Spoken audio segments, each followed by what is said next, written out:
Happy 2026! I bet nobody saw this coming.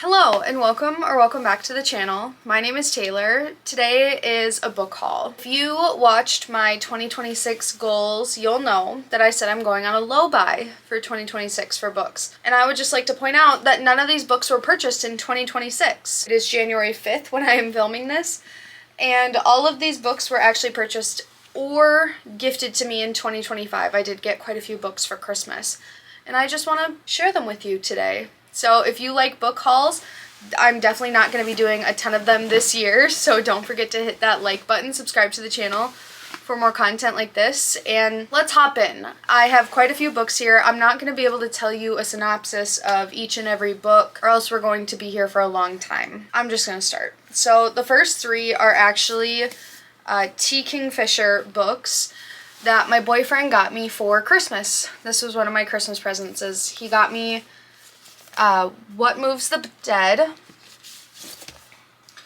What Feasts at Night, and What Stalks the Deep. I had been looking at these for so long. I kept walking up to them in the bookstore. I wanted all three of them so badly. I love the way that they look. Even if I don't like them, which I do think I will like them. Even if I don't, I might just keep them for the cool covers. I know that this first one is a reimagining of The Fall of the House of Usher by Edgar Allan Poe. And that's about all I know. I just know that they're little three novellas. They are interconnected in some ways, and I'm really excited to read these. I think that they will be very fun little short guys for when my head needs a break. This next pile that I'm going to just start grabbing off of, I got from a used bookstore in Illinois because I had to go there for work in early December. So this is kind of like all of December. So the first book is Dandelion Wine by Ray Bradbury. Yes, this is the gentleman who wrote Fahrenheit 451, and look at this photo of him and his cat. So cute. I do believe this is children's lit. It says, an endearing classic of childhood fancies and memories of an idyllic Midwestern summer from America's most beloved storyteller. So I think that this one will be just a fun little summer read. Next is Fascist Yoga, Grifters, Oculists, White Supremacists, and the New Order and Wellness by Stuart Home. I found this in Barnes & Noble, I believe in November, and I wanted it so bad, but I refrained from buying it, and they had this on the kind of within the last 3 years published shelf, and I was like, oh my gosh. What could be a better find? I think with the rise in wellness culture and obviously also fascism in the United States, I think that this will be a really interesting look at how women's hobbies are co-opted by these sort of right-wing grifters, and I'm very excited to read this. Next is The House of Seven Gables by Nathaniel Hawthorne.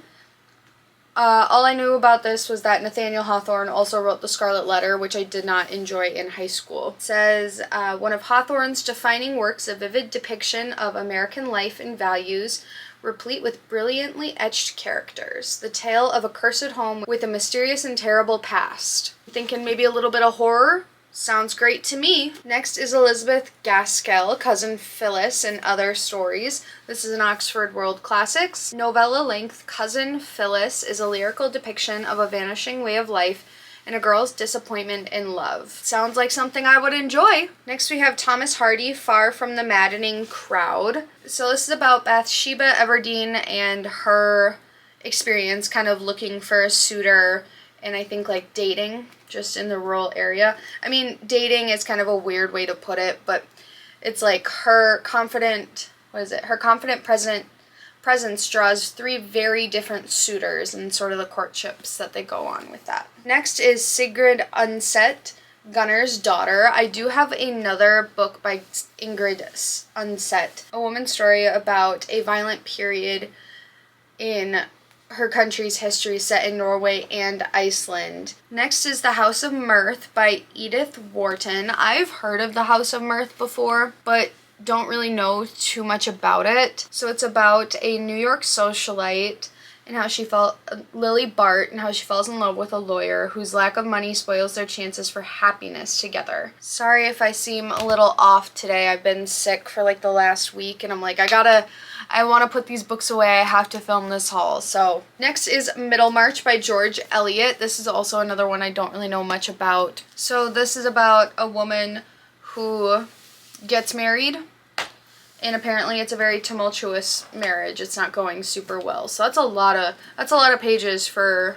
a messy marriage. Next is James Joyce, Ulysses, the 1922 text. This is also an Oxford World Classics. Ulysses is considered one of the greatest novels of the 20th century and has had a profound influence on modern fiction. It covers the course of a single day, June 16th of 1904.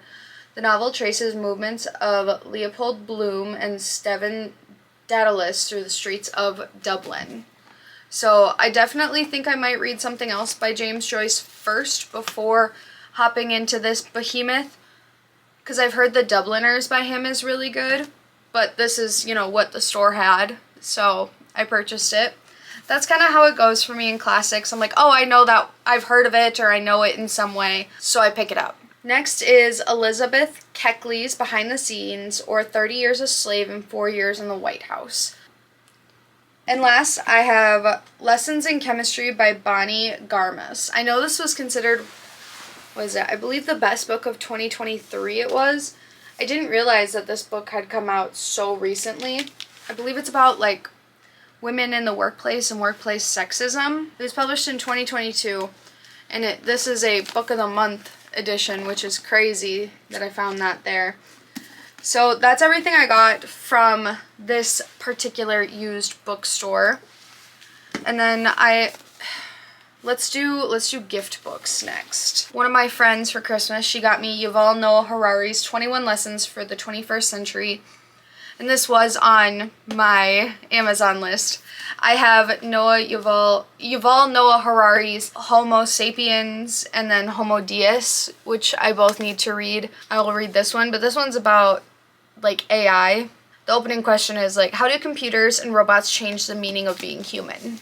Which I think is really interesting, and I think will be a very interesting kind of thought piece. Next, from my grandma, I got The Last Books of the Bible, Great Rejected Texts by Joseph B. Lumpkin. And so some of the books in here are The First Book of Adam and Eve, The Gospel of Mary Magdalene, Apocalypse of Abraham, The Apocalypse of Thomas. So I think that these will be really, really interesting. If you've been around the channel a little bit, I am planning on reading the Bible in a year.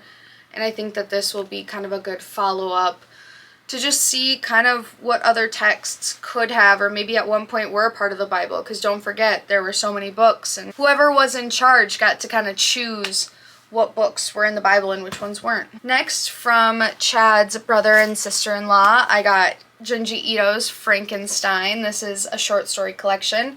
It includes Junji Ito's remaking of Frankenstein, and then also quite a few different short stories. I loved this roundup so much, and I'm really excited to reread it. And then the other book that they got me was the Penguin Classics edition of the Bible, which I did start reading, but I have chosen to go with a different Bible translation for my year of reading the Bible. It read, so this is what the pages look like. It looks like a novelization of the Bible, and I was making notes and stuff, but I've transferred over to a different book. I'm still going to keep this. Obviously, it also includes the Apocrypha, and it'll be also interesting since I've got two different translations to see how they kind of compare and contrast. Also from my grandma, she got me this Everyday Herbal Tea Making, a pocket guide for health, fun, and self-care by Glenna A. McLean.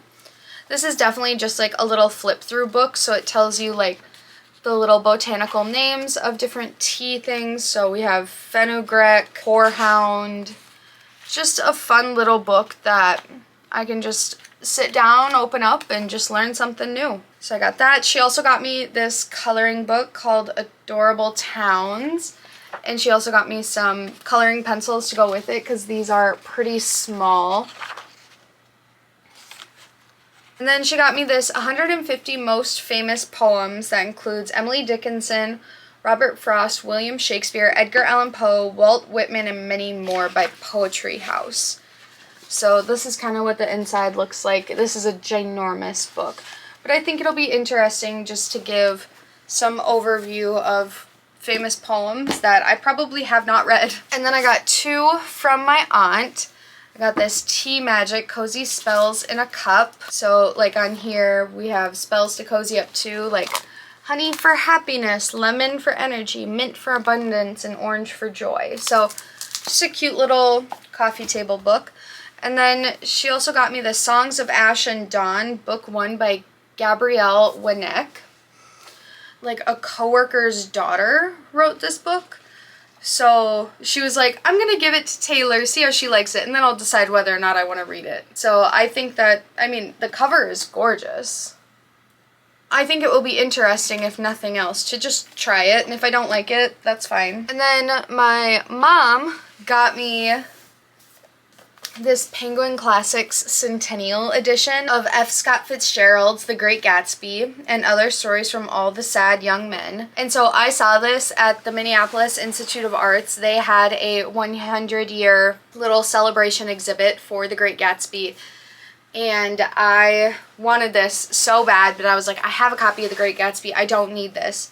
And so she actually bought it on the sly without me realizing and gave it to me for Christmas, and I'm very excited to have this and then also read stories from All the Sad Young Men because I haven't read any of those. I didn't even know that that existed, so that's pretty cool. So from Half Price Books, I got the Quran. This is the Penguin Classics edition of it. I want to have all of the important religious texts in this sort of style.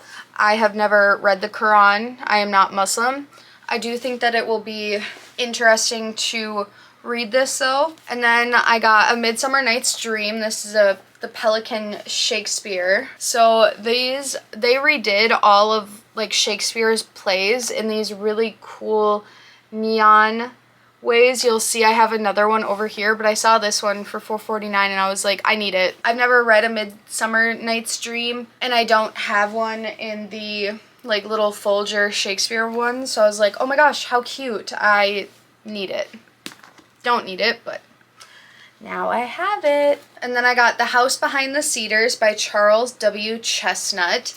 This is about 2 siblings who are mixed, who passed for white in the post-bellum American South, and so they're trying to live their lives. Children of color, but they are white passing, so what does life look like in that sort of way? So I thought that this would be really interesting. And then I got the New American Bible Revised Edition. This is the one that I have been reading, just because the translation of this is a lot easier for me to read. And that's just that. I got this for like, I think $3.99. And then I'll do my Barnes & Noble books really quickly, just because I don't have very many of them. So I did get The Pelican Shakespeare, Romeo and Juliet. I fell in love with this. I saw it at a Books A Million and I was like, I need to have that. I didn't buy it at the time, but I went and bought it. So that will go with my Midsummer Night's Dream that I just showed you, which is pretty cool. And then I got Harley Quinn and the Gotham City Sirens. This is one of those DC compact collections. I need to start reading these. But I hadn't seen this one at Books A Million, and I did watch a little bit of the Harley Quinn HBO Max show, and I really liked it.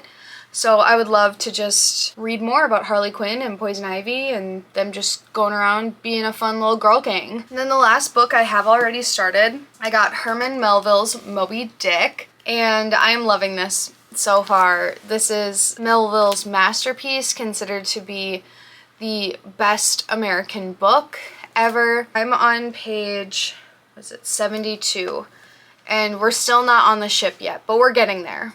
We're getting there, and I'm loving it so far. This is actually a much easier to read text than I thought it was going to be, and I'm just so happy that I finally picked it up.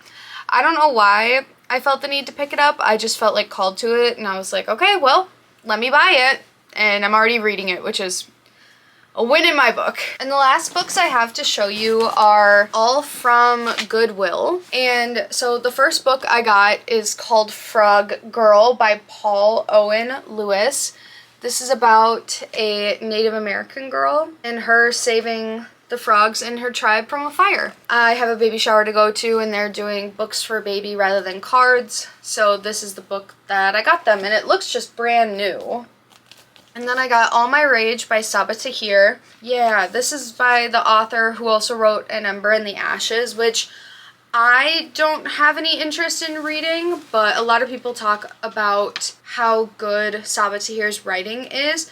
And so this is about a woman named Salahuddin who has to run her family motel, and she's, I believe, a child of immigrants and her trying to just exist in Juniper, California. So I thought that this one would be really interesting.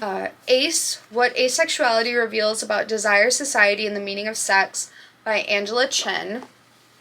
I don't know much about asexuality. I thought that this would be a really interesting book just to learn about a sexuality that's not talked about as much. It's like a minority of a minority. I thought that was really interesting. And there's actually another book in here. This is Loveless by Alice Osman. This is about a teenage person who finds out that they are asexual and kind of how they want to move about their life in that way. Alice Osman is also the author of the Heartstopper series. Those are graphic novels, but this is a novel.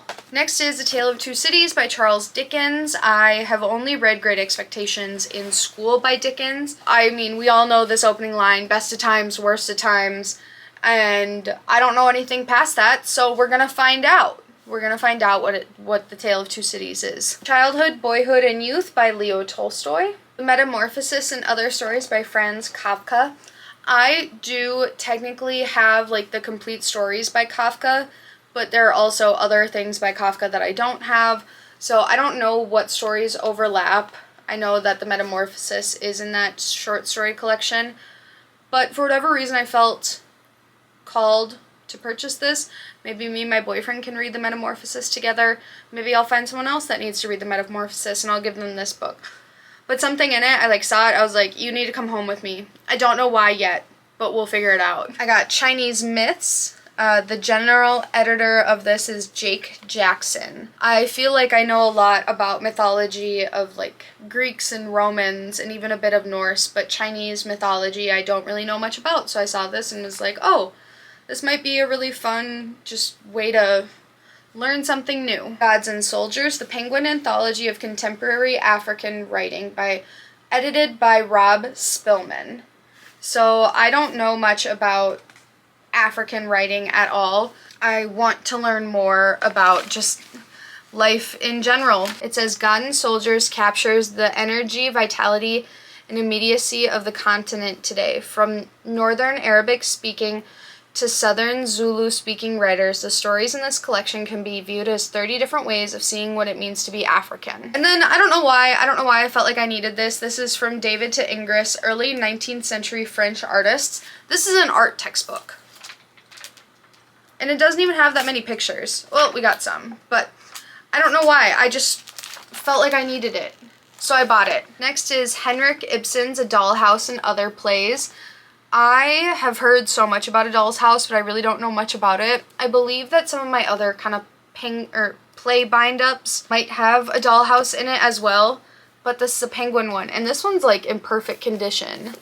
So I was just like, well, come home with me, because obviously there are other Ibsen plays in here as well. And then the last book I am going to be donating to the speech team. So this is The Remarkable Journey of Coyote Sunrise. This is the extemporaneous reading book for the year. I don't know if I'm going to be having more than one student doing extemporaneous reading, but it doesn't hurt to have more than one book. So I just picked it up and I'm going to be taking it and seeing if anyone else is interested. That was a lot. Thank you so much for joining me today. Happy reading in 2026. Did you get any fun books for Christmas or, with any Christmas money? Don't forget to let me know in the comments below. Thanks again so much for watching, and I will see you guys next time. Bye!